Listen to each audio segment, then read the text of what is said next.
respect. I'm not a voter there, but observing from what's going on, and as against the legal background, and as I've said, the Electoral Code of Conduct, the Elections Act itself, the Elections General Regulations of 2017 that were subsequently amended, they provide such a robust legal framework for the government, for the police, and for the Electoral Commission to ensure that we have a free and fair election.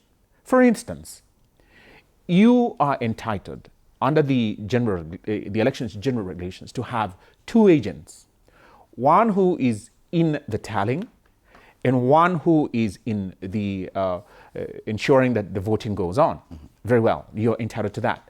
But I heard the the Electoral Commission say that you are entitled to only one agent. How is that? So the Electoral Commission is itself feeling this state of affairs where you have volatility that is likely to erupt. What if you have now an imbalance? Because you have 9 candidates. Mm-hmm. What if you have a UDA, the UDA candidate having more agents than, for instance, DCP? What will happen in the end? What happens if you have police officers and the regulations entitle you to 2 police officers for every polling station, 2 police officers who should be uniformed, So suppose you have police officers that are not uniform, mm-hmm. and they are manning those stations. And suppose, peradventure, you have an altercation that erupts into a state, of disrupting the election, the voting process. What happens? Is that a spark to ignite violence, by reason of which then you should, call off the election? The apprehensions expressed by the DCP political party are legitimate, in my view. Okay.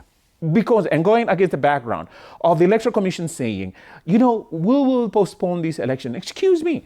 And Meshimiwa here has said, that was premature. I mean, how do you go on the podium and begin saying that you haven't witnessed this?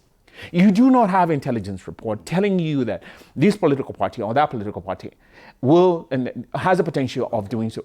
This idea of goons is exactly what happened. And I beg that the Kenyan people have a look again, re-look at that Waki report. Right. Because it is a blueprint, as it were, of the scenario that we are witnessing. And we will come to that conversation based on this report by the Kofi Annan Foundation. Yes, the IEBC and the Police Inspector General said there will be at least 1,000 police officers in and around Ol Kalou.